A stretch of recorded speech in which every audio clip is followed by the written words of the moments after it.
Hey guys, I'm back in Polybridge this week and I'm gonna make a Strandbeest. Now for those who don't know, a Strandbeest is a walking creature like this. Let's get right into it.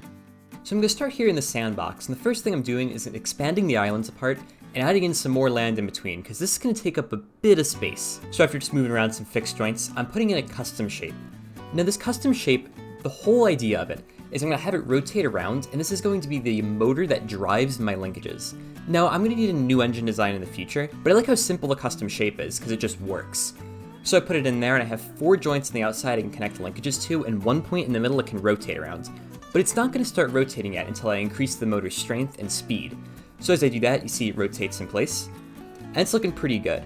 So I now just need to add in some arms to actually connect the linkages to. So I do that here with these steel triangles, and just shorten them up a bit because they're a bit long.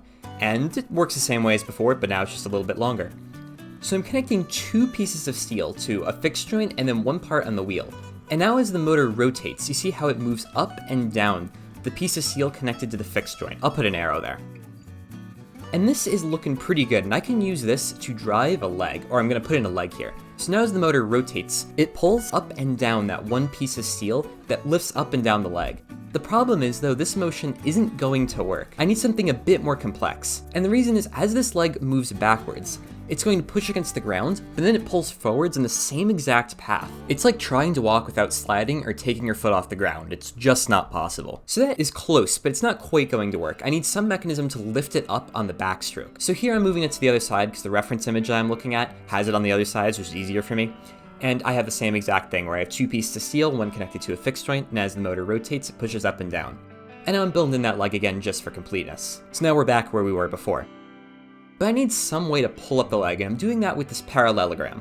What's going to happen is this second piece of steel that I'm attaching, this steel muscle I'm attaching to the wheel, as it rotates, will pull up this parallelogram, which lifts up the leg. And this creates an uneven movement, which is perfect.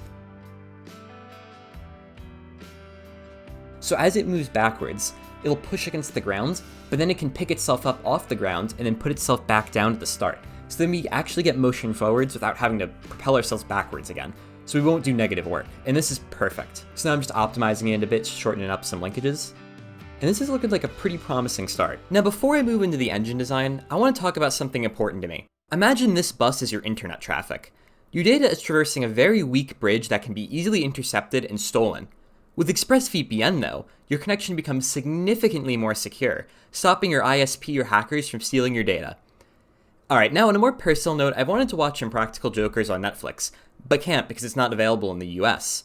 If I go into ExpressVPN though, and change my apparent location to Canada, suddenly it becomes available. This is called content unblocking, and it's possible because now Netflix thinks I'm Canadian. This is only one example of many though where ExpressVPN can unblock content. You can use it for many other streaming platforms or to watch sports or games that are blacked out in your region. So find out how you can get 3 months free by using expressvpn.com/readcaptain. I've linked it in the description box as well. So now with the linkage basically done, I'm going to revisit it a little bit later, but with it looking pretty good, I wanted to start on a real engine design. Now the problem with the custom shape rotating around is that it's fixed in place and I can't move it around. In order to have a mobile engine, I need to make it out of bridge parts. Alright, so I'm going to start with this steel square, and I'm attaching hydraulics to 2 of the corners.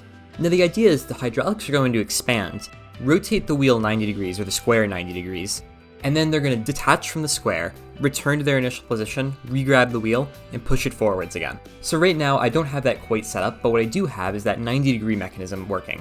And you see as the hydraulics expand, they rotate each of their little pieces 90 degrees. So there's probably no secret the square should not be flopping around like that, so I'm going to use these muscles to strengthen it up. And now the square is staying together, but the hydraulics are constantly being told to not grab the wheel. So let me just set that here at the split joints. So after setting that, they rotate the wheel 90 degrees and then they let go, and then they're in position to re-grab the wheel. But of course this would mean half the time the wheel isn't getting spun at all. And I can fix this with a second set of hydraulics, and they're going to be pushing the wheel while the other ones are returning to their initial position, and vice versa. So I'm adding those in, there's going to be a set of contracting hydraulics. I just have to set the staging properly on them. But after I do that, you can see how the trade-off mechanism works. And it's looking pretty good. It's not in continuous motion, but I'm not going to say I'm certain. I'm pretty sure you can't make a continuous hydraulic engine in Polybridge. I don't think it's possible. So I think this is a pretty good way to go. Plus, the way that this leg mechanism works, it shouldn't need continuous motion to work. It just needs to rotate somehow. So this should do. So now with the reciprocating engine working the way I'd like, I'm going to move it back up top, and I'm also going to move its fixed joints back up top to hold it in place. And I'm going to try to link this with the mechanism that we created earlier. That's a little bit difficult because the joints don't perfectly line up, but just using some pieces of steel and linking it to the corners of the square as I've done here, as the engine rotates, it still rotates around the leg, and it makes it kind of work the way it did before. Now I have a small problem where at one point in the rotation, the parallelogram that I had here ends up overlapping on itself, and it creates a very weak point for the leg. Now this causes two problems. The first one is that it deforms a little bit. These parts should be parallel to each other and they're not. And the other thing that happens is that it's very weak when it's in this state because all the supporting legs are right on top of each other. So to fix this problem, I'm going to be using two steel muscles and putting them in this kind of configuration, and then I can link the ends of them together. So now as the leg rotates, this extra piece offsets it a little bit so not all the legs can be on top of each other at the same time. My implementation is a little crude, but it ends up working out. So the next thing I want to add in is more legs. And to do that, the first thing I want to do is make a 4-bar linkage like I'm doing here, and make a second rotating square. So the 4-bar linkage is because I have 4 of these steel muscles connected to each other. And I'm going to have another one of these steel squares at the end, and if I put another fixed joint in the middle of it, now as the engine block rotates, that rotation is carried over to that second square. And this allows me to copy over the mechanism I had before onto that one. The other thing I did is shorten up that reinforcement mechanism a little bit because it turned out didn't actually need to be as big as I made it. So I just gotta copy this whole thing over to the other one, and it's pretty easy, it just drops right in place. And now as I let it go, they both work in unison. Now I don't want to get too into it, but what I need to do is create 3 other legs that are similar to the first one, but are a little out of beat. And by that I mean as the one is stepping down, I want one to be picking itself up, and one to be at the top of the rotation, and one to be just about stepping down. So I have 4 legs all in various states of where they are in their stepping motion. Now again, I'm not going to get too into exactly how I'm going to do this because it's a little complicated, but just by manipulating the initial starting positions of a few pieces of steel, I can end up with mechanisms like this. You can see how these 2 legs have the same motion, they just have different starting positions, which is exactly what I want. So here as the one is stepping down, the other one is getting ready to step down, so as the one picks up, the other one steps up. Now I still have a lot of dead space in between where nothing is happening, and for that I need 2 more sets of legs. I'm adding that in here and it's super easy to do. All I need is more 4-bar linkages to more of these leg pushing down mechanism things. So now all 3 of these, again, have the same motion. They just have different starting positions so that they can step down at different times. And now I'm only missing 1 leg. So after once again adding in another 4-bar linkage, I can get that same thing going here. And now all of these legs, once again, have the same motion. They just have different starting positions. So as one steps down, the other's picking up, and there's always a leg ready to step down when one leg is picking up, which is perfect.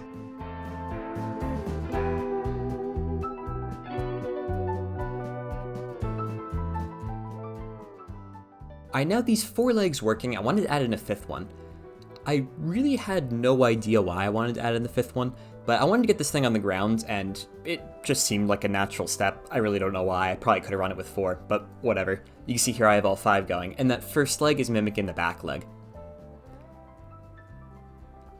Alright, now with that going, the second step to get it on the ground is giving myself a bit more room because this thing got very big in a hurry.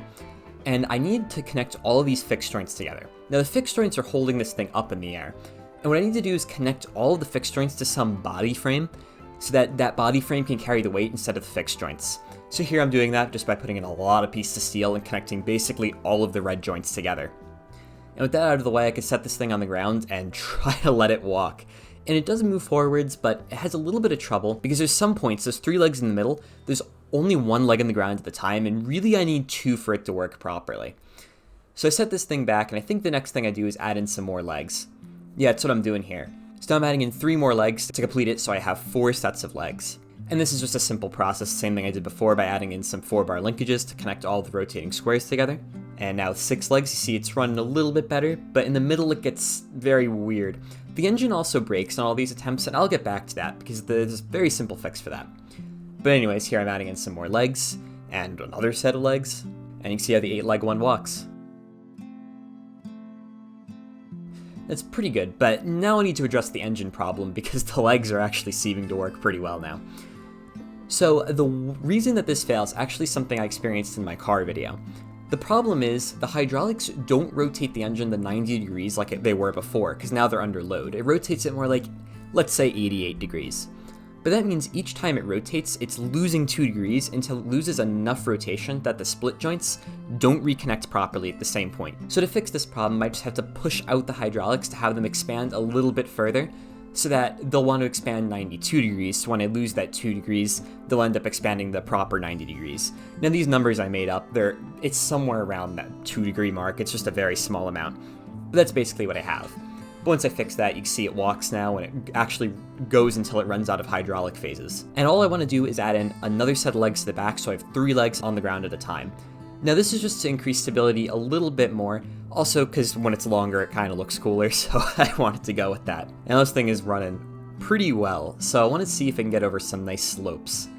So I try it here, with this one slope that's I think 2 units high, but what ends up happening is it just doesn't quite have enough reach to get over that first bump so that I can really make progress, so I have to give it a little more of a gradual incline. But now it's getting over it pretty well. So this is now getting to a point where I want to add in some car so that I can have a level completion, because you need a car in the game to have a completion. So I'm doing that here with a couple platforms. This is where the car will finish on. And you can see that it just stands in place and looks fine. And I'm adding one to the front to get the car to sit on initially. And I'm connecting these few pieces of steel and road to the frame of the beast.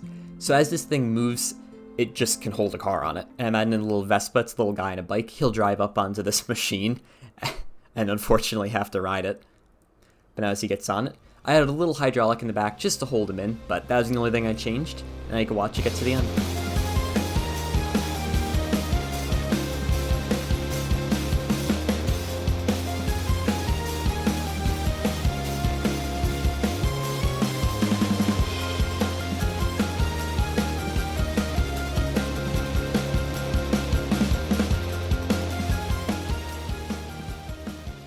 And then here, he gets on the final platform, hits the checkpoint flag.